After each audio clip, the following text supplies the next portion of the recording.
એમના જીવનની એક અદ્ભુત કહાની. પ્રમોદ એનું નામ. 5 વર્ષની ઉંમરે એમને પોલિયો થયો. ડોક્ટર એમના પિતાશ્રીને એક ચોઇસ આપી, ઓપ્શન આપ્યું કે હું હાથ ઉપર કામ કરું કે પગ ઉપર કામ કરું. બેમાંથી એક જવાનું હતું, બેમાંથી એક બચવાનું હતું. એમના પિતાએ કીધું તમે હાથ ઉપર કામ કરો, એનો હાથ બચી જાય. એટલે હાથ ઉપર કામ કર્યું. એનો ડાબો પગ એ પક્ષઘાત એટલે પોલિયો એનાથી એ પોતે ગ્રસ્ત થયો. એ નાનો હતો ત્યારથી એની માતા એને એમ કહેતી કે બેટા તું આ મોટો થઈશ ને સાજો થઈ જઈશ, બળ આપતી, પ્રેરણા આપતી. કારણ કે હજી બાળક નાનો હતો એને સમજી નહોતી. એટલે નાના બાળકો સાથે રમવા જાય ત્યારે જરા થોડો પાછો પડે, થોડો ઓછો ઉતરે, ત્યારે એની માતા એને સતત પ્રેરણા આપતી. જો આમાં માતા પિતાનો પણ બહુ જ મોટો રોલ છે. અને દુનિયા માત્ર ઇન્સ્પિરેશન અને મોટિવેશન ઉપર ચાલે છે. એની માતાને રોજ પ્રેરણા. જયારે સમજણો થયો ત્યારે એની માતાએ પ્રેરણા થોડીક બદલી, કારણ કે હવે એને ખબર છે કે આ ખોટ મારી સાથે જીવનભર છે. એવો જયારે સમજણો થયો ત્યારે એની માતાએ આખું એક વર્ઝન બદલ્યું, વર્ઝન 2.0 લાવ્યા પ્રેરણા માટે. કે બેટા તારા જેવા ઘણા છે જે રમત ગમતના ક્ષેત્રે, વિદ્યા પ્રાપ્તિ એટલે કે એકેડેમિક્સના ક્ષેત્રે ખૂબ મોટી સફળતાઓ હાંસલ કરી છે. એમ કરીને એમની માતા રોજ આવી કોઈક વાતો એમને કરે, કોઈ આવા પ્રસંગો જાણ્યા હોય તો એને વાત કરે. સ્કૂલે જઈને શિક્ષકને કે આવા પ્રસંગો તમે મને મેળવી આપો. પોતે તો એટલી ભણેલી બાઈ નહીં એટલે નેટ ઓપરેટ ના કરી શકે, પણ આ પ્રસંગો મેળવે અને એના બાળકને પ્રેરણા આપે. માતા પોતે આ પ્રમોદને બેડમિન્ટન રમવા માટે લઈ ગયા અને બેડમિન્ટનમાં એને રસ પડ્યો. એ બેડમિન્ટન રમતો થયો અને નોર્મલ બાળકોને ચેલેન્જ કરી શકે એવું બેડમિન્ટન રમતો થયો. આ દિવ્યાંગ બાળકો માટે એક બહુ જ મોટી પ્રેરણા છે કે નોર્મલ બાળકોને એ પોતે ચેલેન્જ કરતો, રમતો જીતતો. ત્યારે ગામના સરપંચને બધાને એમ થયું કે આ બાળકમાં રાષ્ટ્રીય કક્ષાની રમત રમી શકે એવી ક્ષમતા છે. એમ કરતા કરતા લગભગ 2009ની સાલમાં એ રાજ્ય કક્ષાએ રમ્યા, એ રાષ્ટ્રીય કક્ષાએ રમ્યા. 10 વર્ષની આ રમત પછી ઘણા બધા મેડલ પ્રાપ્ત કર્યા પેરાલિમ્પિક્સમાં, એટલે કે આ પેરા સ્પોર્ટ્સમાં. અને 2020માં બેડમિન્ટનમાં, પેરાલિમ્પિક્સમાં, ટોક્યોમાં ભારતનું પ્રતિનિધિત્વ કર્યું અને શાનદાર રીતે મેડલ મેળવ્યો. એટલે થઈ શકે છે. પહેલી અગત્યની વાત તમામ દિવ્યાંગ બાળકો માટે એ છે કે હતાશા નિરાશાની કોઈ વાત નથી. ફરી વખત આવી એક પીએનઆર સોસાયટી જેવી સારી સંસ્થા તમારી સહાયમાં, તમારા ઉત્કર્ષમાં, તમારા વિકાસમાં આટલી ચિંતિત છે, પ્રયત્નશીલ છે. અને આવા તેજસ્વી પ્રેરણાદાયી પ્રસંગો તમારી સમક્ષ છે. તો તમારે મનમાં એક નક્કી કરી રાખવાનું કે હોંગે હમ કામયાબ, કે થઈ શકે છે, ઇટ કેન હેપન. એટલે પહેલી અગત્યની વાત દિવ્યાંગો માટે આ મેસેજ છે. કદાચ સંપૂર્ણ તમે અનેક અંગે તકલીફ ધરાવતા હો. સ્ટીફન હોકિંગ હતા, એમનું ખાલી મગજ જ ચાલતું હતું, આખું શરીર ચાલતું જ નહોતું. શરીરનું એક પણ અંગ ચાલતું નહોતું. તો પણ મહાન વૈજ્ઞાનિકોમાંના એક વૈજ્ઞાનિક થયા અને બ્લેક હોલ્સ વિશે વ્હીલચેરમાં બેઠા બેઠા એ જે થિયરીઝ ચલાવતા હતા વિચારોની, કે આમ હોય તો આમ હોય, આમ હોય તો આમ હોય, એ ઘણું બધું પ્રેક્ટિકલી પણ અત્યારે સાબિત થયું. અને આ અત્યારે આપણે 21મી સદી ચાલે છે, પણ 20મી સદીના મહાન વૈજ્ઞાનિકોમાંના એક આ સ્ટીફન હોકિંગ, એની પણ વાતો બાળકોને વધારે સમજાવજો. વ્હીલચેરમાં બેઠા બેઠા એમને મોઢામાં કોળીઓ મૂકવો હોય તો પણ કોકે મૂકી આપવો પડે, એમને પગે ચંપલ પણ પહેરી ના શકે એ પણ કોકે પહેરાવવું પડે. એવી પરિસ્થિતિમાં એમને બ્લેક હોલ્સ વિશે ખૂબ સુંદર સંશોધનો કર્યા. એટલે ફરી વખત દિવ્યાંગ બાળકોને આ બીજા પ્રસંગ દ્વારા એ જ પ્રેરણા છે કે બસ થઈ શકે છે. If you decide you can. તમે નક્કી કરો તો ચોક્કસ થઈ શકે છે. રવિન્દ્રનાથ ટાગોર પોતાના જીવનનો એક સરસ પ્રસંગ લખે છે, મોટી ઉંમરે પોતાના જીવન ચરિત્ર. એમણે એક પ્રસંગ લખ્યો કે નાનપણમાં હું મારા મિત્રો સાથે રમતો, એમાં મારા એક મિત્રએ એ પોતે ચશ્મા પહેરતો. નાના બાળકોને બહુ ખ્યાલ આવે કે આ ચશ્મા શું કામ, કેમ પહેરે છે, એનો હેતુ શું હોય. અને એની નજરમાં પણ ના હોય કે એના કોઈ મિત્ર ચશ્મા પહેરે છે. બધા રમતા હોય, આનંદ કરતા હોય, બહુ નાના બાળકો. એમાં એક દિવસ રમતા રમતા એમના બાળ મિત્રના ચશ્મા પડી ગયા. રવિન્દ્રનાથ ટાગોર લખે છે કે એ ચશ્મા ઉપાડીને મેં પહેર્યા. એ જ ભાવથી કે આ પહેરે છે તો હું પહેરું ને. બાળક તો કોપી કરી. ચશ્મા શું છે એને કઈ ખબર નથી. ચશ્મા શું કામ પહેરવા જોઈએ એ કોઈ કારણે બાળકને ખબર નથી. રવિન્દ્રનાથ ટાગોરને એમને ખાલી એનો મિત્ર રોજ પહેરે છે, વળી આજે પડી ગયા તો એક મસ્તીના ભાવ રૂપે, મસ્તી કરવા માટે, આનંદ માટે એમણે ચશ્મા ઉપાડીને પહેર્યા. રવિન્દ્રનાથ ટાગોર લખે છે કે એકાએક દુનિયા મને જુદી અને વધારે સ્પષ્ટ દેખાવા માંડી. રવિન્દ્રનાથ ટાગોરે ઘરે આવીને એમના માતૃશ્રીને વાત કરી કે મારા મિત્ર જે ચશ્મા પહેરે છે ને એ આજે મેં પહેર્યા ને તો મને બધું બહુ સારું દેખાય છે. એમની માતાને ખ્યાલ આવી ગયો કે આમને ચશ્મા નંબર લાગે છે. અને પછી તપાસ કરાવી તો રવિન્દ્રનાથ ટાગોરને પણ નંબર હતા. પછી એમની માટે એમને ચશ્મા બનાવ્યા અને એમને સૃષ્ટિ વધારે સ્પષ્ટ દેખાવા માંડી. આ પ્રસંગ રવિન્દ્રનાથ ટાગોર લખીને બહુ સરસ લખે છે. બોધમાં એમને સુંદર વિચાર આપ્યો છે. રવિન્દ્રનાથ ટાગોર લખે છે કે જે દિવસે તમે માનવ સેવા કરવી છે એવા એક ચશ્મા પહેરો અને પ્રભુ ભક્તિ કરવી છે એવા એક ચશ્મા પહેરો. બે ગ્લાસીસ છે, એક ગ્લાસ છે માનવ સેવા છે, એક ગ્લાસ છે પ્રભુ ભક્તિ છે. એ ચશ્મા તમને પહેરશો એટલે તમને આ સૃષ્ટિ, સર્જન અને સર્જનહાર વધારે સ્પષ્ટ દેખાશે. પીએનઆર સોસાયટીના તમામ વડીલશ્રીઓએ ચશ્મા બહુ વર્ષોથી પહેર્યા છે. બાબાભાઈ કેટલા વર્ષ થયા? હા, 60-70 વર્ષથી આ ચશ્મા પહેર્યા છે એવું કે છે. એટલે માનવ સેવા અને પ્રભુ સેવા એના ગ્લાસીસ તમે પહેરો એટલે તમને આ સર્જન, આ સૃષ્ટિ અને સર્જનહાર બધાની સ્પષ્ટતા થઈ જાય. એ ચશ્મા આપણે દિવ્યાંગોને પહેરાવા છે. કેવી રીતે કે અત્યારે તમે દિવ્યાંગ છો ને સમાજ તમારી સેવામાં છે, આવી એક સંસ્થા તમારી સેવામાં છે, આવા એક કાર્યકર્તાઓ તમારી સેવામાં છે. ભવિષ્યમાં તમારે આવી સંસ્થા ઊભી કરવાની છે, નવી સંસ્થા બનાવવાની છે અને તમારે દિવ્યાંગોને મદદરૂપ થવાનું છે. તમારી પાસે લાભુભાઈ આદર્શ દ્રષ્ટાંત છે, આ બેઠા જો. એ આ જ સંસ્થામાંથી ઉછરીને મોટા થયા, પોતે પ્રજ્ઞાચક્ષુ છે. પણ આજે હમણાં જ બાબાભાઈ એમની વાત મને કરતા હતા કે આ જ સંસ્થામાં એ વિદ્યાર્થી તરીકે ઉછરીને મોટા થયા. આજે અહીંયા સંપૂર્ણ સમય આપી રહ્યા છે, સંસ્થાના એક અદના કાર્યકર્તા છે. પણ બે લીટી બાબાભાઈ બોલે મને બહુ સ્પર્શી ગઈ કે સંસ્થામાં નાનામાં નાની વસ્તુ કઈ જગ્યાએ પડી છે ને એ અમને ખબર છે. બીજું વાક્ય બોલ્યા બાબાભાઈ કે નાનામાં નાની વસ્તુ સ્થળાંતર થાય, આ રૂમમાંથી આ રૂમમાં ગઈ અથવા અહીંથી બહાર લોબીમાં આવી, એ એમની નજરમાં હોય. હવે દ્રષ્ટિ નથી ને આ વાત નજરમાં રાખી. એટલે આ મેસેજ પણ દિવ્યાંગોને છે કે એક એક દિવ્યાંગ બાળક જે પીએનઆર સોસાયટીમાંથી તૈયાર થયો છે, એક એક બાળક એવો સંકલ્પ કરે પીએનઆર સોસાયટી જેવી એક સંસ્થા મારે ઉભી કરવી છે. બાબાભાઈ વાત બરોબર છે? અને થઈ શકે છે. ફરી વખત ગીત હમ હોંગે કામયાબ. એટલે when you decide you can. તો આ દિવ્યાંગ બાળકો માટે આ મેસેજ છે, આ શુભ ભાવના છે અમારી અને આ પ્રાર્થના છે. એકદમ છેવાડે બધા ત્યાં બેઠા છે દિવ્યાંગ બાળકો, એમની માટે આ શુભેચ્છા અને પ્રાર્થના છે અમારી. બીજી વાત દાતાશ્રીઓ માટે છે કે દાતાશ્રીઓએ બહુ જ મોટું હૃદય રાખીને અહીંયા દાન આપ્યું છે. અંગ્રેજીમાં એક સરસ કહેવત છે, વામનભાઈ, નરેન્દ્રભાઈ, હરેનભાઈ સંઘવી છે, નટરાજ, કીર્તિભાઈ, અંગ્રેજીમાં એક બહુ મસ્ત કહેવત છે. અને એક કહેવત I am talking word to word and letter to letter. When the string of the purse is open,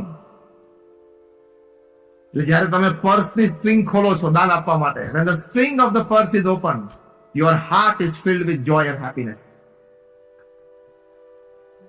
કે જ્યારે તમે દાન આપવા માટે તમારું પર્સ ખોલો છો, એટલે કે તમારું એકાઉન્ટ ઓપન કરો છો, તમે ચેક લખો છો, વોટ ત્યારે તમારું હૃદય છે તે પર્સ તો ખાલી થાય છે. When the purse is emptied, the heart is filled. જ્યારે પર્સ ખાલી થાય છે ત્યારે હાર્ટ ભરાઈ જાય છે. એના સિવાય કોઈ ઉપાય નથી. કાં તો પર્સ ખાલી કરવું અને કાં તો ધંધુકિયા સાહેબ સમય ખાલી કરવો, બે ને. આર્થિક દાતા પણ જોઈને સમયનું દાન કરે પણ જોઈએ ને. એટલે આપણે આ કહેવતમાં થોડોક ઉમેરો કરીએ કે when the purse is emptied, when the clock is run, the heart is filled. કે જ્યારે પર્સ ઓપન થાય છે દાન આપવા માટે અને ઘડિયાળ સામે જોયા વગર સમય દાન થાય છે, ત્યારે હૃદય આનંદ ઉલ્લાસથી ભરાઈ જાય છે અને ભગવાનની પણ પ્રસન્નતા આપણને પ્રાપ્ત થાય છે. એટલે દાતાશ્રીઓને પણ ખૂબ ખૂબ ધન્યવાદ આપીએ એટલા ઓછા છે. અને એકચ્યુઅલી તો આપણા સત્શાસ્ત્રોમાં આ વાત લખેલી છે, પ્રેરણારૂપ છે કે જે સમાજના શ્રેષ્ઠીઓ હોય એને સમાજના સર્વાંગી ઉત્કર્ષ માટે પોતાનું ધન વાપરવું જોઈએ. તમામ ધર્મશાસ્ત્રોમાં દશાંશની વાત છે કે તમારો જેટલો નફો થયો હોય એમાંથી 10% તમારે આ સેવા પ્રવૃત્તિ માટે, ભક્તિ પ્રવૃત્તિ માટે આપવા જ જોઈએ. જ્યારે હું કોર્પોરેટ્સને કોન્ફરન્સીસમાં વાત કરું છું ત્યારે એક વાત ખાસ કહું છું, એ વાત અહીંયા પણ લાગુ પડે છે, that the amount of money that you have in your bank accounts when you die is the extra work you did, you shouldn't have done, or if at all you did, you should have given. તમે જ્યારે મૃત્યુ પામો ત્યારે તમારા bank એકાઉન્ટમાં જેટલા પૈસા છે ને એટલું એક્સ્ટ્રા કામ તમે કર્યું, તમારે કરવાની જરૂર નહોતી. અને કદાચ કર્યું તો બેંક એકાઉન્ટ ખાલી કરીને આપીને જવું જોઈતું. કારણ કે with money you have only 2 choices when you leave this earth. તમે પૃથ્વી છોડો ત્યારે તમારા જે પૈસા છે એની સાથે તમારે 2 જ choice, either you give or you leave. કાં તો તમે છોડીને જાઓ, કાં તો તમે આપીને જાઓ. શ્રેષ્ઠ કયું છે? તમે બધા તો બોલો છો, દાનવીઓએ બોલવું પડશે. એમને બોલવાની જરૂર નથી, એ આપે છે, સતત આપતા રહે. જો આજે પણ જે કઈક નવી સ્કૂલની જાહેરાત છે એની માટે પણ દાનની વાત થઈ. હા, ઓટિઝમ સ્પેક્ટ્રમ ડિસઓર્ડર માટે એટલે કોની વાત થઈ? દાતાશ્રી, હા, નરેન્દ્રભાઈની વાત થઈ. એમણે કહ્યું કે જે કંઈ એનો ખર્ચ થશે સંપૂર્ણ દાન એ પોતે આપશે. એટલે આવું વ્યક્તિત્વ હોય ત્યારે એમ સમજવાનું કે ભગવાને નિર્ધારિત કરેલી આ નિમિત્ત વ્યક્તિ છે. God has chosen you, Narendra. You are a chosen one from God. ભગવાન આપે તો ઘણા નહીં છે. આ જો આખું કેમ્પસ નટરાજના નામે, ભગવાન આપે તો ઘણા બધાને છે, બહુ ઓછાને એ આપ્યા પછી બીજી વસ્તુ આપે છે, સદબુદ્ધિ આપવા માટે. ધન તો ઘણા બધાને આપે છે. ધન હોવું જીવનમાં બહુ મોટી વસ્તુ નથી. પૃથ્વી ઉપર રોજ સેંકડો લોકો કરોડપતિ બને છે, રોજ હજારો લાખોપતિ બને છે. Again I am repeating the statement. પૃથ્વી ઉપર રોજ સેંકડો લોકો કરોડપતિ બને છે અને રોજ હજારો લોકો લાખોપતિ બને છે. પણ એમાંથી બહુ જ જૂજ વ્યક્તિને ભગવાનના ધન આપ્યા પછી ધન કરતા પણ વધારે કિંમતી એવી આ સદબુદ્ધિ આપે છે કે આ ધનનો તું સદુપયોગ કર. એ આ શ્રેષ્ઠીઓ અહીંયા બેઠા છે કે ભગવાને એમને ધન પણ આપ્યું અને ધનની સાથે એ ધનના સદુપયોગ માટે સદબુદ્ધિ આપી. નહીં તો પછી નાઇટ લાઈફમાં, ક્લબ લાઈફમાં અને બોટલમાં બધા પૈસા જતા રહે. આ એ સદબુદ્ધિ વગર એ થાય. અને સદબુદ્ધિ હોય તો આવું વિશેષ કાર્ય થાય. And this is the legacy you leave behind. તો આ સંસ્કાર છે. સત્શાસ્ત્રોમાં એક વાત લખી છે કે સેવા ધર્મ પરમ ગહનો, યોગી નામ અપ્યગમ્ય. કે આ સેવા ધર્મ છે ને બહુ કઠણ છે. Till you are a professional, till you are working in a corporate structure, till you are like, sitting in offices and working, તમને સેવા શું છે એનો અંદાજ જ ના આવે. કોઈ એમ કે ને કે આ વ્યક્તિ એક સમાજ સેવા સંસ્થામાં સવારે 2 કલાક સેવા આપે છે, તો તો હજી ઘણી વખત લોકોના આંખમાં એમ થાય કે લગભગ તો આને બીજું કોઈ કામ નહીં મળ્યું હોય, અથવા તો એમ થાય કે ભાઈ કદાચ બીજે ક્યાંક ચાલે એમ નહીં હોય. પણ એ વિચાર, એ સમજણ તદ્દન ખોટી છે. You need a lot of courage, you need a lot of understanding of life, you need a lot of compassion for society, you need a lot of love for mankind, you need a lot of love for God to join in services. સેવામાં એમને નથી જોડાતું, સેવામાં એમને નથી જોડાવાતું. સેવા માટે, સેવા કરવા માટે તમને જીવનની ગહેરાઈઓ સુધીની સમજણ હોય કે મારું 70-80 વર્ષનું જીવન છે, મારે સમય ક્યાં ક્યાં આપવો જેથી મને પણ લાભ, પરિવારને પણ લાભ, સમાજને પણ લાભ, દેશને પણ લાભ. એવું એક સર્વાંગી જીવન જીવવાના વિચારો હોય ને, એ સેવામાં જોડાઈ શકે. બાકી સવારે 7 થી રાત્રે 7 સુધી ધન ઉપાર્જનની જ પ્રવૃત્તિ થાય. બીજી વાત કરી, કમ્પેશન ફોર સોસાયટી, સમાજ માટે અનુકંપા હોય ને, એ સેવામાં જોડાઈ શકે. બંને રીતે, આર્થિક રીતે અને સમયદાનની દ્રષ્ટિએ સમાજ માટે અનુકંપા જોઈએ. ત્રીજી વાત, લવ ફોર મેનકાઇન્ડ, મનુષ્ય માત્ર માટે પ્રેમ હોય ને, એ સેવામાં જોડાઈ શકે. હવે ખબર પડી, સેવામાં જોડવા માટે બહુ ક્વોલિફિકેશન જોઈએ. હા, આ બધા છે ને અનરિટન ક્વોલિફિકેશન છે. નરેન્દ્રભાઈ, એમ રાઈટ? એમ આઈ ટોકિંગ સમથિંગ સેન્સિબલ? બાબાભાઈ, સેવામાં જોડાવા માટે જેમ નોકરીમાં જાહેરાત આવે ને, જાહેર ખબરમાં કે ભાઈ અમે એક એન્જિનિયર જોઈએ છે, જુનિયર એન્જિનિયર, અને 3 વર્ષનો અનુભવ જોઈશે, તો એ તમારે એપ્લાય કરવું. એમ સેવા માટેના છે ને આ ક્રેડેન્શિયલ્સ છે. શું કે તમને સમાજ માટે અનુકંપા જોઈએ, જીવન જીવવાની એક દ્રષ્ટિ જોઈએ, તમે પૈસાના, વ્યવહારના, કુટુંબના, સંબંધના, સમાજમાં પ્રતિષ્ઠા મેળવવાના આ વિચારોમાંથી ઉપર ઉઠો ને, પછી સેવા થાય. આ સામાન્ય વાત નથી. માનવ જાત માટે પ્રેમ ખાલી સગાવાલા માટે નહીં. સગાવાલા અને પરિવાર માટે પ્રેમ હોય ને, ઘરની 4 દિવાલ વચ્ચે જિંદગી પૂરી કરે. અને સમાજ માટે અને માનવ જાત માટે પ્રેમ હોય ને, એ ઘરની 4 દિવાલોમાંથી બહાર નીકળીને સમાજની 4 દિવાલો વચ્ચે જીવન પૂરું કરે. એટલે એ આની ક્રેડેન્શિયલ્સ છે. That the next time you meet somebody who is offering his services in an organization, એને પગે લાગજો. અને દાતાઓ અને સમયદાન બંને એકબીજાનો આદર ને બંને એકબીજાનો પ્રેમ છે. દાતાઓ છે તો તમને સેવા મળે છે, અને તમે કરનારા છો એટલે આમના ધનનો ઉપયોગ થાય છે. એમાં રાઈટ ઓર રોંગ? તમે ડાબો જમણો છો, કે ડાબો આગળ ચાલે, પાછો જમણો આગળ જાય, પાછો ડાબો આગળ ચાલે, પાછો જમણો. એટલે હવે નવી ઓટિઝમ માટે જમણું ડગલું આગળ ચાલ્યું છે, એટલે હવે ડાબુ ડગલું થોડા કાર્યકર્તાઓ ભેગા કરજો. હવે છે જ તો દાતાશ્રીઓની વાત, એવી રીતે સંસ્થાપકોની વાત કે આ વિચાર આજથી આટલા વર્ષો પહેલા આવો. આઈ થિંક 1987 આ સંસ્થાની શરૂઆત થઈ, 54 સોરી, હા, પીએનઆર. એ વખત 1954 વિચાર આવવો, આ સ્થાપના કરવી, એકાદ વ્યક્તિનું માન 7 સંગાત હોય, અને આ વિચારને કેવી રીતે પહોંચી વળશું, એની માટે આર્થિકથી માંડીને સમયદાન સુધીનો સપોર્ટ ક્યાંથી મળશે, એ હજી ક્યાંય સ્પષ્ટતા ના આવતી હોય, એ વખતે એક પાયો નાખી દેવો. એની માટે બધા વડીલશ્રીઓને પણ ખૂબ ખૂબ ધન્યવાદ છે.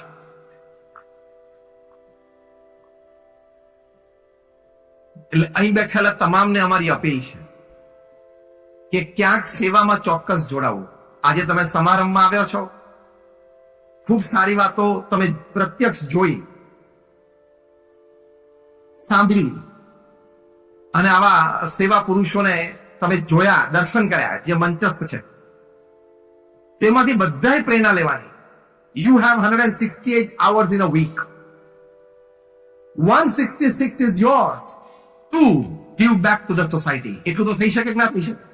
સમાજને 2 તો પાછા આપી શકે કે નહીં 168 માંથી? ભારત 140 કરોડનો દેશ છે. 140 કરોડમાંથી આપણે 50% લઈએ, બાકીના 50% બાળકો છે, તરુણો છે, હજી અભ્યાસ કરી રહ્યા છે, અથવા તો વૃદ્ધો છે જે એટલા શક્તિમાન નથી કે લોકો ક્યાંક સેવામાં જોડી શકે. 70 કરોડ લોકો પણ અઠવાડિયે 2 કલાક કોઈ સમાજ સેવા માટે આપે તો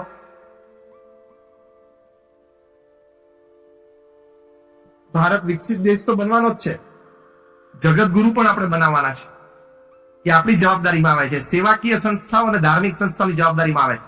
we want India develop country, we want India super power અને વી વોન્ટ ઇન્ડિયા જગતગુરુ. એમાં જગતગુરુના રોલમાં આપણો રોલ આવે છે, સેવાભાવી સંસ્થાઓનો અને ધાર્મિક સંસ્થાઓ. અને આ સેવાના લાભ છે સાયન્ટિફિકલી અને ક્લિનિકલી પ્રૂવ થયું છે કે નિસ્વાર્થ સમાજ સેવાથી તમારી શારીરિક તંદુરસ્તી સારી રહે છે, તમારી માનસિક તંદુરસ્તી સારી રહે છે, તમારું ઇમોશનલ બેલેન્સ સારું રહે છે. You would be surprise to know કે અમેરિકામાં ઘણા બધા ડોક્ટર્સ છે ને ઓફિશિયલી પ્રિસ્ક્રાઇબ કરે છે. ડોક્ટર્સ પાસે તમે જાઓ, ધારો કે તમે કોઈ ઓર્થોપેડિક પાસે ગયા અને એમને નિદાન કરીને કહ્યું, ભાઈ તમને જે ઢીંચણમાં દુખાવાની તમારી ફરિયાદ છે એની માટે અમારું નિદાન આ છે, કદાચ અત્યારે સર્જરીની જરૂર નથી, આ હું તમને 2 દવા લખી આપું છું, તમે શરૂ કરો. આવું દ્રષ્ટાંત આપું છું, આવું કંઈક વાત હોય તો પ્રિસ્ક્રિપ્શનમાં લખે કે મેડિસિન નંબર 1 આ, મેડિસિન નંબર 2 આ, અને તરત ત્રીજી વાત લખે 2 hours of weekly selfless social service, અને ચોથો મુદ્દો લખે પ્રેયર્સ ટુ ગોડ. આ 2 પણ મેડિસિન છે. આ 2 પણ તમારા શારીરિક સ્વાસ્થ્યને સારી રીતે જાળવે છે. કારણ કે ધન ઉપાર્જન પ્રવૃત્તિમાં સ્ટ્રેસ અને ટેન્શન છે, નિસ્વાર્થ સેવામાં ડિસ્ટ્રેસિંગ અને ડિટેન્શન છે. તમે ફ્રેશ થઈ જાઓ. જો અત્યારે અમે તમારી સામે છીએ, અમે BAPS ના કોઈ સંત પાસે બેંક એકાઉન્ટ નથી. We don't have bank accounts, we don't touch money, we don't keep money.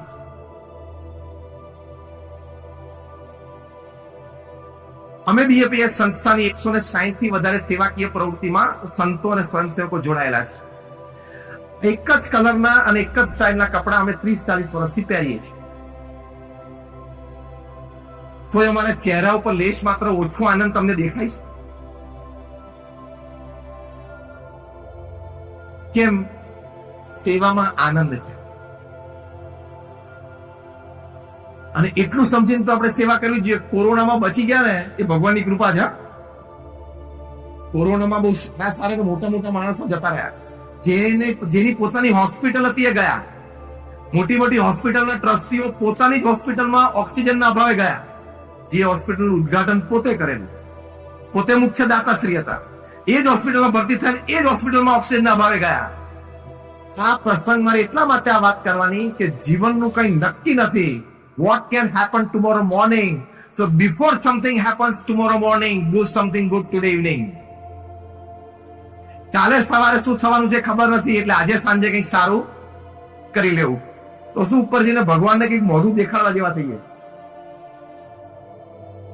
ભગવાનને એમ થાય કે તને મેં પૃથ્વી ઉપર 70-80 વર્ષ મોકલ્યો અને તને એક પરિવાર સારો આપ્યો, મકાન સારું આપ્યું, તને નોકરી ધંધો સારો આપ્યો, ઘણું રિસ્પેક્ટેબલ સોસાયટીમાં સ્ટેટસ આપ્યું, અને તે કોઈ સમાજ સેવા ના કરી, તે કોઈ મારી ભક્તિ ના કરી, અને આખો દાડો પાનના ડૂચા ચાવતો ઓફિસમાં બેસીને ધન ઉપાર્જનની પ્રવૃત્તિ કરી. ધિક્કાર છે તને. તે મોઢું ના દેખાડી શકીએ ત્યાં, એની કરતા ત્યાં થોડું મોઢું દેખાડી શકીએ એવું કરવું જોઈએ. એટલે હમણાં દાનની સરવાણીની જાહેરાત થઈ હતી કે તાત્કાલિક આટલું દાન લખાયું, તો હજી ઘણા તક છે. હા, મેસેજ આવે છે ને, ચાલુ રાખજો મેસેજ. પ્રમુખ સ્વામી મહારાજ એક સરસ વાત કરતા. પ્રમુખ સ્વામી મહારાજ કહેતા, એમના શબ્દ હું કોટ કરું છું, ધન સંઘરવાથી ઓછું થાય, આપવાથી ક્યારે ઓછું થતું નથી. આ પ્રમુખ સ્વામી મહારાજના શબ્દો હતા. તમે સંઘરો એટલે ઓછું થાય. કેમ? સંઘરો ને એટલે કાં તો કોક વખત પાર્ટનર લઈ જાય, કાં તો કોક વખત ચોર લઈ જાય, અને કાં તો તમારો છોકરો કેસ કરી લઈ જાય. બધા પ્રસંગો બને છે ને, રોજ બને છે. એટલે સંઘરેલું જાય, પણ આપેલું ઓછું થતું નથી. કેમ? કે આ પૂર્ણ અધ્યાત્મ છે. તમે આપો એટલે ભગવાન એમ જોવે કે હું આને આપું છું, આ તો પોતાના માટે વાપરતો નથી, સમાજ સેવા માટે વાપરે છે, લાવો જરા એને વધારે થોડુંક આપીએ. એટલે પ્રમુખ સ્વામી મહારાજ આ વાત કરતા કે સંઘરવાથી ધન ઓછું થાય છે, આપવાથી ક્યારે ઓછું થતું નથી. હવે તમે ટ્રાય કરજો. પ્રમુખ સ્વામી મહારાજ એક બીજી પણ સરસ વાત કરતા. પ્રમુખ સ્વામી મહારાજ કહેતા કે એમના ગુરુ યોગીજી મહારાજને ટાંકીને કે ભગવાન હંમેશા દેના બેંક છે, લેના બેંક નથી. સાચી દેના બેંક તો ભગવાન જ છે. દે તો એ જ છે ને. ભગવાન હંમેશા દેના બેંક છે, લેના બેંક નથી. એટલે શું? તમે લોકોએ જે દાન કર્યું એ સમાજને મળ્યું, સમાજે તમારી પાસેથી લીધું. એ સમાજ છે ભગવાનનું ક્રિએશન છે, પણ એના કરતા ભગવાન તમને વધારે આપી દે છે, ક્યાંક ને ક્યાંક આપશે. તો ભગવાન છે દેના બેંક, લેના બેંક નથી. એટલે વિશ્વાસ રાખ. અને વિશ્વાસ આપણને બધી જગ્યાએ છે. ધરતી આપણને 2 દાણાના 1000 દાણા કરીને આપે છે, પણ પહેલા 2 દાણા માંગે છે. ખેડૂતે ખેતરમાં 2 દાણા નાખવા પડે, પછી 2 ના 100, 500 ને 1000 થાય. પણ 2 દાણા નાખતી વખતે સંકોચ રાખે કે થશે કે નહીં થાય, થશે કે નહીં થાય. તો એ સંસ્કારમાં કમી છે, શ્રદ્ધામાં કમી છે. 2 દાણા શ્રદ્ધાથી ધરતીમાં નાખે છે 1000 થાય છે. એમ તમે સમાજ સેવા માટે 2 દાણા આપો. ભગવાન દેના બેંક છે, ભગવાન આપશે. શ્રદ્ધા રાખવી પડે. એટલે be a giver, not always a taker. સવારે 7 થી સાંજે 7 સુધી ધન ઉપાર્જનની પ્રવૃત્તિ કરીને ના નથી, પણ બીકમ અ ગીવર, દાતા બનો કંઈક ને કંઈક રીતે. તો એનાથી બહુ જ મોટું કાર્ય થાય. કોરોના દરમિયાનનો એક પ્રસંગ, કેવી ભાવના હોય છે લોકોને. તામિલનાડુમાં મદુરાઈ ટાઉન છે. મદુરાઈ નામનું એક ટાઉન છે, ટેમ્પલ ટાઉન છે, ઘણા બધા મંદિરો છે, 600, 800, 1000 વર્ષથી. જ્યારે 24મી માર્ચ 2020 ના દિવસે કેન્દ્ર સરકાર અને આપણા માનનીય પ્રધાનમંત્રી શ્રીએ પ્રથમ લોકડાઉન જાહેર કર્યું. તે વખતે ત્યાંથી બધા માઇગ્રન્ટ વર્કર્સ, તામિલનાડુથી બધા માઇગ્રન્ટ વર્કર્સ, એ બધા પોતપોતાના રાજ્યોમાં, વધારે કરીને તો ઓરિસ્સા અને બિહાર ને યુપી તરફ જતા હતા. કારણ કે તામિલનાડુ અત્યારે ભારતની નંબર 1 ઇકોનોમી છે સ્ટેટની દ્રષ્ટિએ. ત્યાં ઘણા બધા માઇગ્રન્ટ વર્કર્સ કામ કરતા હોય. એ બધા પાછા જતા. હવે પાછા જવામાં તો એ એટલે કે વ્યક્તિ હોય, એમના પત્ની હોય, એકાદ બાળક હોય, જેના ખભા ઉપર જેટલું ઉચક્યું ઘર વખરી એટલું લઈને જતા. તો એ વખતે ત્યાં મદુરાઈ ટાઉનના હાઈવે પાસેથી પસાર થતા. ત્યાં એક હેર કટિંગ સલૂન હતું, જેના માલિક મિસ્ટર સી મોહન. એ પણ જોતા હતા કે પુષ્કળ માઇગ્રન્ટ વર્કર્સ જાય છે, અને એની સાથે અમુક નાના બાળકો છે. ઘણા બાળકોના પગમાં ચંપલ પણ નથી. એ સી મોહનની એક નાની 13 વર્ષની દીકરી નેત્રા, એને પણ રમતા રમતા જોયું. જો સંસ્કારની કેટલી કિંમત છે. મેં કહ્યું ને, આમ સેવા કરવા માટે તમારે ક્વોલિફિકેશન જોઈએ. એ સંસ્કાર રૂપી ક્વોલિફિકેશન. એન્જિનિયર થયા હોય, સીએ થયા હોય, એમબીએ થયા હોય, એમફાર્મ થયા હોય, સીએસ થયા હોય, એટલે નોટ નેસેસરી એનામાં સેવાના સંસ્કાર હોય. જેમ એ જોબ માટે એકેડેમિક ક્વોલિફિકેશન જોઈએ ને, એમ સેવા માટે સંસ્કાર ક્વોલિફિકેશન જોઈએ. એ વગર ના થઈ શકે. આ 13 વર્ષની દીકરી, એને યુપીએસસી થવાની ઈચ્છા, એટલે પબ્લિક સર્વિસીસમાં જવાની ઈચ્છા. એની માટે એના પિતા મિસ્ટર સી મોહને પોતે સામાન્ય હેર કટિંગ સલૂન ચલાવે, પણ કંઈક બાપ દાદાની થોડી મિલકત, બીજી ત્રીજી કમાણી, એમ કરીને 5 લાખ રૂપિયાની એફડી રાખી મૂકેલી કે મારી દીકરી હજી નાની છે, 12-13 વર્ષની, ધીમે ધીમે જુનિયર કોલેજમાં જશે, પછી પ્રોફેશનલ કોર્સિસમાં, કદાચ એને યુપીએસસી થવું તો દિલ્હીમાં કે કોઈ સારી જગ્યાએ કોર્સિસ કરાવવા હોય તો મારે પૈસાની જરૂર પડશે. એ ભાવનાથી એમને પૈસા ભેગા કરેલા. આ દીકરીને પણ ખબર. દીકરી એક દિવસ સાંજે એના પિતાને કીધું, પપ્પા મારે તમને એક વાત કરવી છે. એના પપ્પા કે બોલો. કે આપણી પાસે એફડીમાં 5 લાખ રૂપિયા તમે મારી પબ્લિક સર્વિસીસની કરિયર બનાવવા માટે રાખ્યા છે. મને એવો વિચાર આવે છે કે અત્યારે બધા માઇગ્રન્ટ વર્કર્સ સુધી જાય છે ને, ઘણા પાસે એક જ દિવસનું જમવાનું પણ નહીં હોય, એના બાળકો પાસે સ્લીપર પણ નથી. આપણે આ 5 લાખ રૂપિયા તાત્કાલિક આ માઇગ્રન્ટ વર્કર્સના ભોજન બનાવવા માટે, આપણે ફૂડ પેકેટ બનાવવા માટે વાપરી લઈએ. 13 વર્ષની એક દીકરીને, એના પિતાના અને માતાના આંખમાં આંસુ આવી ગયા. એક માતા તરીકે, એક પિતા તરીકે સહેજે લાગણી થાય એટલે એકવાર બોલી ગયા કે બેટા પછી તારે ભવિષ્યમાં ભણવાનું, અને હું તો નાનો માણસ છું, એક નાનું હેર કટિંગ સલૂન ચલાવું છું. ત્યારે 13 વર્ષની દીકરી બોલી કે પપ્પા, અત્યારે જે જરૂરિયાત છે એને આપણે સંતોષવી, અત્યારે જેને જરૂર છે એને આપવા, આપણને ભગવાને આપ્યા છે, ભવિષ્યમાં પણ ભગવાન આપશે. દેનારો 1000 આપવાનો છે. આ પાછું બોલે ખરા બધા, દેનારો 1000, પણ તું એક હાથે તો પેલા પછી પેલો 1000 વાળો કમ્યુનિકેશન ચાલુ કરે. અને નાની 13 વર્ષની દીકરી, આ 2020 ની વાત કરું છું, એને આગ્રહ રાખ્યો, એના પિતાએ આ નક્કી કર્યું એમની સોસાયટીના બધા મહિલાઓ એકત્રિત થયા કે ભાઈ આપણે આ 5 લાખમાંથી જે અનાજ ખરીદે છે આ લોકો એનું આપણે ફૂડ પેકેટ બદલે જે કઈ ત્યાં સિસ્ટમ હશે આપણે જેમ અહીંયા 4 થેપલા 2 મરચું મૂકીને પેલી સીલ પેક કરીને ફૂડ પેકેટ એ ત્યાંની સિસ્ટમ પણ બનાવ્યા અને માઇગ્રન્ટ વર્કર્સને આપવા માટે સોસાયટીના બધા ફેમિલીઝ ઉભા રહ્યા, બાળકી પણ ઉભી રહી અને બધાને આપે. આ વાત કોઈ સ્થાનિક પ્રેસ રિપોર્ટરને ખબર પડી, એમને આ વાત ન્યૂઝપેપરમાં મૂકી.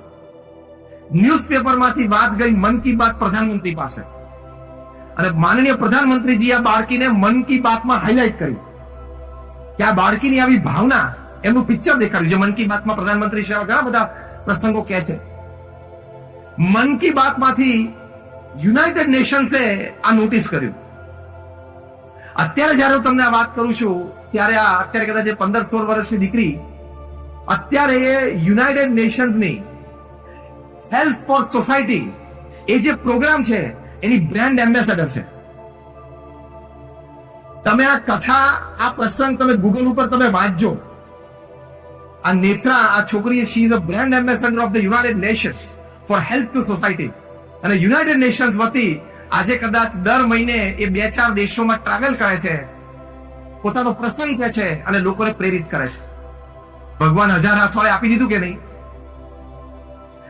અને તામિલનાડુના મુખ્યમંત્રી શ્રી એમણે એમના ઘરે વિઝિટ કરી. મન કી બાત મને યુનોમાં હાઇલાઇટ થઈ આ બાળકીની વાત, એટલે મુખ્યમંત્રી શ્રી એમના ઘરે ગયા. એમના ઘરે જઈને મુખ્યમંત્રીના ફંડમાંથી આ બાળકીને જ્યાં સુધી ભણવું એની ઈચ્છા છે કે યુપીએસસી મારે થવું છે, એ બાળકી માટે તમામ વ્યવસ્થા સીએમ ફંડમાંથી થશે એ નિર્ધાર કર્યો. What stories are happening? આવા દાતાઓ છે, આવા પ્રસંગો છે. એટલે અહીંયા બેઠા આપણે તમામ એ સામાન્ય વ્યક્તિ કરતા આપણને ભગવાને કંઈક વધારે આપ્યું છે એ વાત તો નક્કી છે કે નહીં? હા કે ના? Tell me yes or no by raising your hands. ભગવાને થોડુંક વધારે આપ્યું છે તો 10% તમારા પ્રોફિટમાંથી સમાજને, સામાજિક પ્રવૃત્તિ અને ધાર્મિક પ્રવૃત્તિ માટે ચોક્કસ આપજો. Otherwise if you just live for yourself, for your stomach, for your family only and for your own pleasures only, it is a dog life, donkey life and a cat life. તમે ખાલી તમારા પેટ માટે, તમારા bank account માટે, ખાલી તમારા પરિવાર માટે અને તમારા મોજ શોખ માટે તમે જીવન પૂરું કરો તો એ કૂતરા જેવું જીવન છે, ગધેડા જેવું જીવન છે, બિલાડી જેવું જીવન છે. કારણ કે એટલું તો એ લોકો કરે છે, એટલું તો એ લોકો કરે છે. Where are we human beings about there? એનાથી વિશેષ આપણે ક્યાં છીએ? About that we are. તો આપણે કરવું જોઈએ. પ્રમુખ સ્વામી મહારાજ એક 5 ધોરણ ભણેલી વ્યક્તિ અને 1921માં એમનો જન્મ એટલે પ્રાગટ્ય. એમને 17 વર્ષની ઉંમરે દીક્ષા લીધી, પણ એમના જીવનમાં સેવા સૂત્ર હતું. શબ્દસ્થાન અક્ષરસ્થ હું બોલું છું, એ પોતે હંમેશા આ જીવન સૂત્ર ઉપર જીવ્યા અને આ જીવન સૂત્ર ઉપર જ અમે અમદાવાદમાં હમણાં પ્રમુખ સ્વામી મહારાજનો જન્મ શતાબ્દી મહોત્સવ 1 મહિનામાં ઉજવ્યો. 1 મહિનામાં 1,21,00,000 લોકો અમારે ત્યાં 600 એકરની ભૂમિ ઉપર આવ્યા. 15 જેટલા પ્રદર્શનો, લાઈવ પ્રેઝન્ટેશન ને બધું હતું. 40,000 સ્વયંસેવકો 35 દિવસ માટે સેવા કરી. કુલ 80,000 સ્વયંસેવકોએ સેવા કરી. એમનું જીવન સૂત્ર હતું, શબ્દશની અક્ષરશ બોલું છું, બીજાના સુખમાં આપણું સુખ, અન્યની પ્રગતિમાં આપણી પ્રગતિ, અન્યના ઉત્કર્ષમાં આપણો ઉત્કર્ષ. Give a chance to God. હવે આ શબ્દો સાંભળીને તમને બહુ આશ્ચર્ય થશે કે આવા શબ્દો તમે ભગવાનને એક તક તો આપો. હવે ભગવાને એકચ્યુઅલી મનુષ્યને તક આપવાની હોય ને, પણ આપણે મનુષ્ય ભગવાનને પણ એક તક આપી શકીએ છીએ.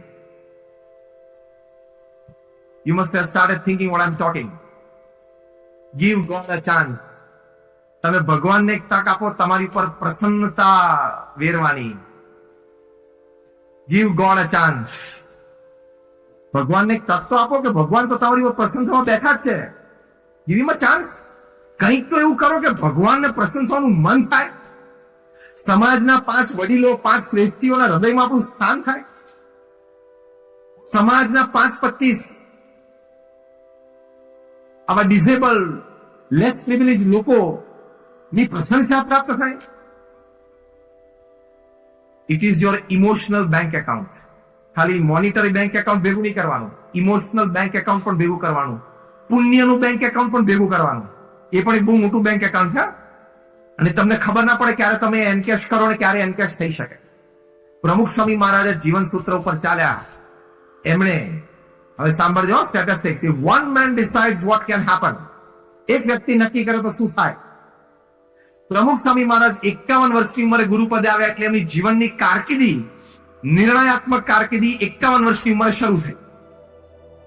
95 વર્ષ સુધીની એમની આયુ રહી.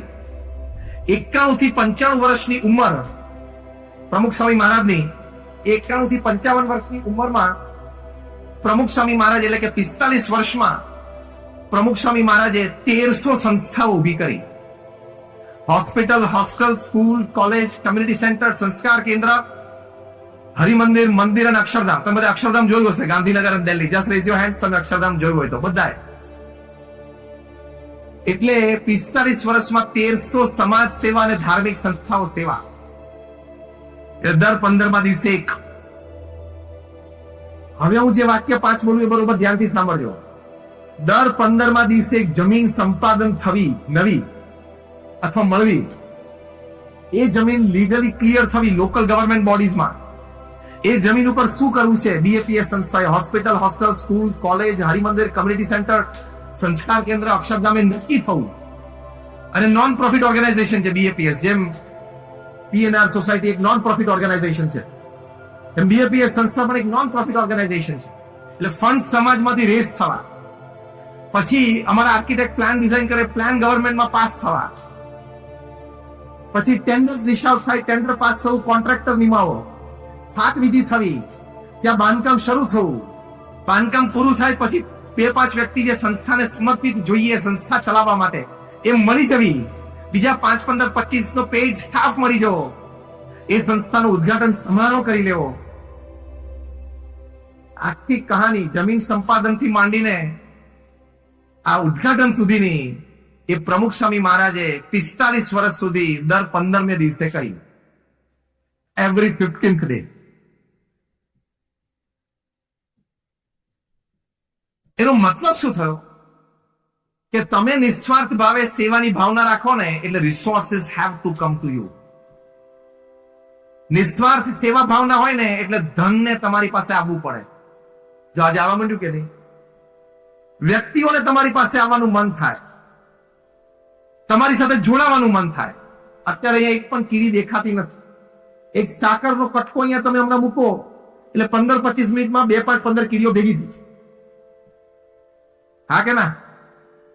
નાઉ માય ક્વેશ્ચન ઇઝ, ધ્યાનથી સાંભળજો પ્રશ્ન.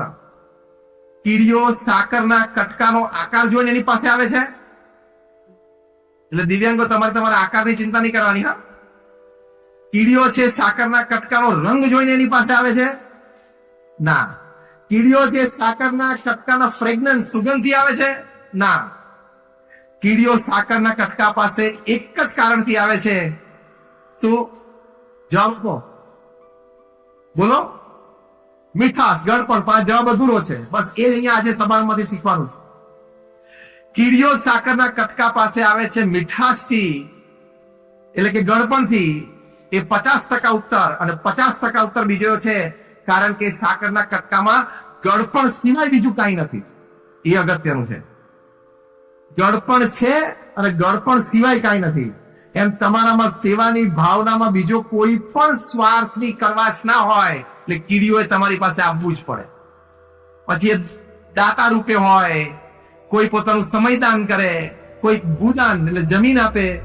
People have to come to you if you have sweetness of seva and nothing else than sweetness.